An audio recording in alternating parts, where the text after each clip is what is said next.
Hey Jim, it's Roseanne. Hi, want to let you know I so appreciate your sending the check. That And I check got it Roseanne Goodwin is yesterday. referring to is for $200. It's how much her friend Jim and his wife send Goodwin each month to help cover her living expenses. Other friends give her gift cards to grocery stores and treat her to meals. Who I am now, I accept it with such gratitude. But who I was 5 or 10 years ago, I could have never asked or taken.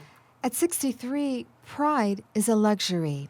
Goodwin receives $2,060 in Social Security each month, a sum that includes disability for the rare form of brain cancer she has. But her monthly expenses total $2,400. She supplements by selling belongings on eBay. I've sold photo albums, I've sold whatever I could that's just around the house. So it might mean hand tools that I've had since I was in my 20s that my dad had given me for being out on my own. Goodwin worked 35 years, mostly as a sales rep at companies like Xerox. She says she set aside 10% of her earnings for retirement, but layoffs and health problems depleted that nest egg, even though she stitched away to stay afloat through selling possessions, growing food in a garden, and accepting the generosity of friends. She says she's been thrown another wrench. Her rent is about to go up 50% on her one-bedroom apartment. She says the new owners of her apartment building aren't factoring in her ability to pay. It is, to me, deplorable that we're considered disposable. Goodwin's story is not uncommon in California, where 1 in 5 seniors lives in poverty, according to the Kaiser Family Foundation.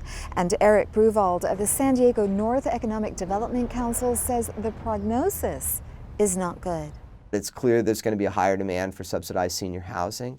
It's going to be clear that there's going to be greater levels of food insecurity for seniors because of low savings rates that they're facing.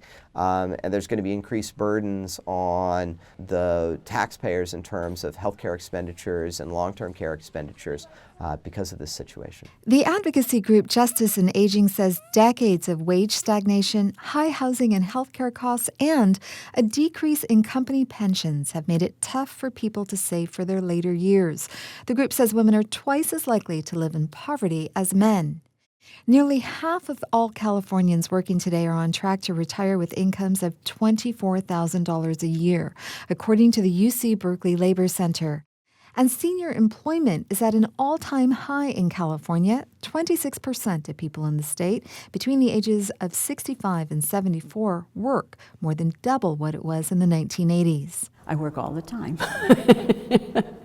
I work all the time. Marigold Hernley is a realtor. She turns 70 this year. I really would love to be retired, and I know, what I do. I have people over for dinner every day, probably, and work in my garden, raise my roses and tomatoes.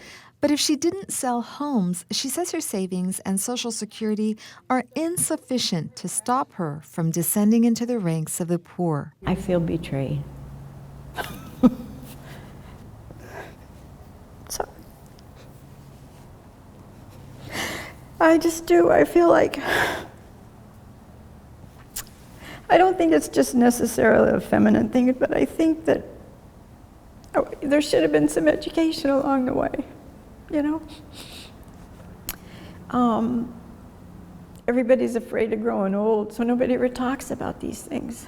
And we were expected to get married, and that was going to solve all our problems. And in my case, it just didn't happen. Amita Sharma, KPBS News.